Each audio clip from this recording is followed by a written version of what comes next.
Jadi ini penting saya utarakan. Jadi cobalah ulumul Quran dikaji secara baik. Insya Allah nanti maknani Quran itu mudah. Karena memang sesuatu itu harus ada ilmu. Ya sesuatu itu harus ada ilmu. Banyak ulama itu nangis karena mudah memahami rahmat Allah.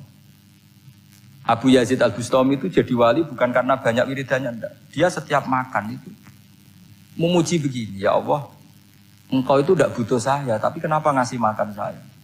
Kalau majikan ngasih makan karyawannya kan supaya mau kerja. Semua kebaikan manusia itu pasti ada imbalannya. Tapi engkau itu tidak butuh apa-apa, kenapa ngasih nikmat kepada manusia padahal engkau tidak butuh? Itu kan aneh betul. Kalau apapun ikhlasnya orang, kalau ngasih itu kan ada maunya. Meskipun sudah bilang ikhlas. Oh sudah, tapi kalau Allah itu tidak butuh.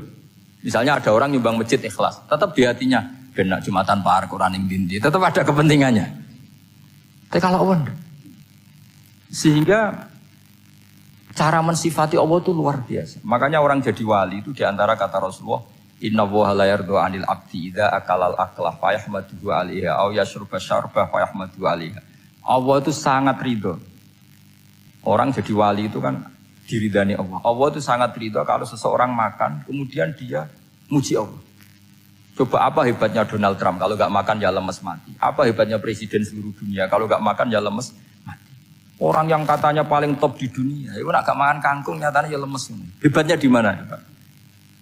Yang kita puji-puji hebat ternyata kalau nggak makan itu lemes. Pak Rektor nggak makan lemes, apalagi Pak Onwel nggak makan lemes. Hebatnya apa coba? Nah, terus kelihatan wa khuliqal insanu dhaifa. Makanya ketika Allah mengingatkan orang yang menyembah Isa, Allah hanya menghentikan gini, karena yakulani to'am. Isa dan ibunya itu makan. Maksudnya kalau nggak makan itu ya Kamu kebayang nggak punya Tuhan terus, Pak Tuhan jangan lemes, monggo dariin. Kayak apa malunya kita punya Tuhan kalau nggak makan apa? Lemes. Terus nanti cerita, alhamdulillah tadi Tuhan mampir sini. Tadi lemes lah tak kasih makan, bergas lagi. Makanya Allah ngeritiknya mesti sederhana. Karena yakulani to'am. Kok kamu Tuhan kan gimana? Ini kalau nggak makan itu. Tapi kita sering keliru mengatakan Presiden Amerika itu super power hebat.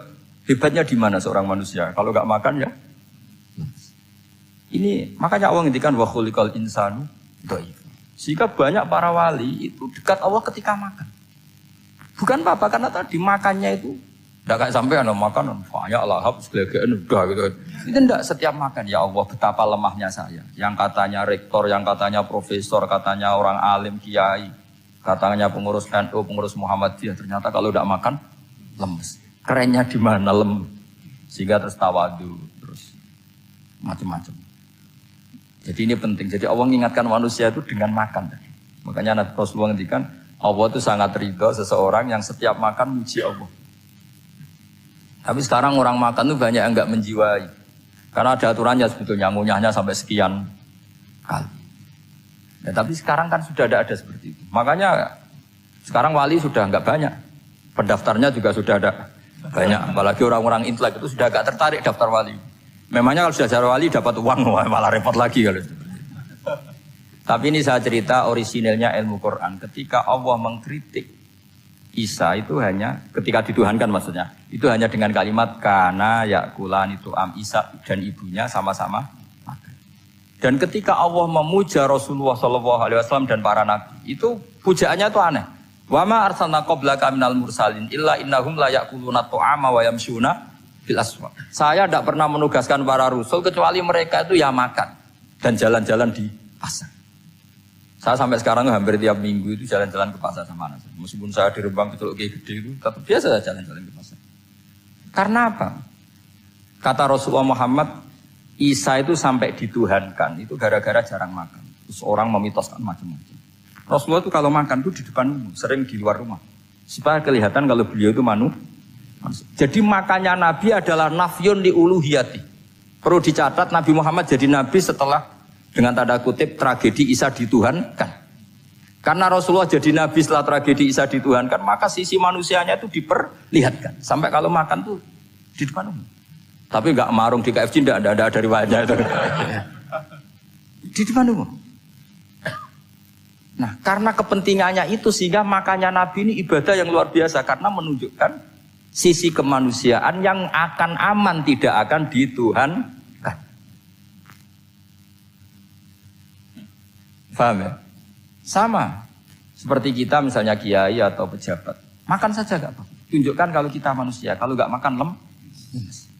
Dan kalau itu terus dalam hati kita, insya Allah kita orang yang mengimani wa khuliqal insanu dha'ifa. Betapa manusia itu lemah. Nah tapi kita sekarang enggak. Kalau kita jadi rektor gak bisa mengendalikan satu kampus. Jadi kiai bisa mengendalikan umat. Pikirannya itu kayak Fir'aun. Dan di antara kesalahan Fir'aun adalah faqala ana rabbukumul a'la. Bahwa saya bisa mengendalikan kalian semua.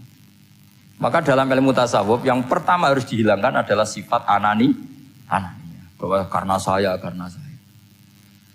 Tapi kalau orang mau jadi wali atau orang dekat Allah, kenapa saya sering menyebut kata wali? Sebenarnya khazanah wali itu ada di Quran. Ala inna awliya Allahi la khaufun alaihim wa lahum yahzanun. Cuma orang kota senangnya bakas intelektual.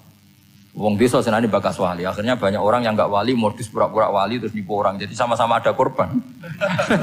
Yang intelektual juga sama.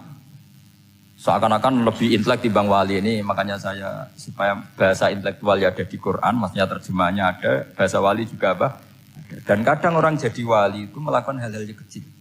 Yaitu merasa doif saat apa? Makan. Merasa doif saat makan. Karena tadi, paling mudah menafikan ketuhanan seseorang adalah nyatanya kalau nggak makan lemes. Paling mudah mendoifkan manusia yang katanya presiden superpower pun kalau nggak makan lemes. Apa artinya kehebatan manusia yang sehatnya bergantung nasi satu mangkok? Kerennya di mana coba? Presiden kondang bisa pengaruh seluruh dunia. Jajalnya gak mangan sedino. Lemes. Berarti hadar rojul lelaki ini bergantung satu mangkok nasi. Hebatnya di mana coba? Makanya ada seorang raja angkuh datang ke seorang ulama. Saya raja bisa mengendalikan dunia. Kata ulama, tanya gini. Andaikan kamu tidak bisa minum, kemudian harus bisa minum kalau orang menukarkan kerajaan kamu. Kamu boleh minum, asal kamu tidak jadi raja. Apa kamu kasihkan kerajaan kamu ketika kamu harus minum dengan cara seperti itu? Misalnya di tengah belantara, kalau di Arab kan sering ada apa? Sahara itu ada padang pasir. Terus kata raja itu, ya saya milih minum. Kalau saya tidak minum mati, mendingan tidak punya kerajaan. La tafrah bimulkin la yusawi kak sama itu. Kamu jangan bangga dengan kerajaan yang nilainya tidak ada dengan segelas air. Baru dia sadar ternyata. Jadi kamu jangan bangga dengan satu kerajaan yang bahkan akan kamu tukarkan dengan segelas.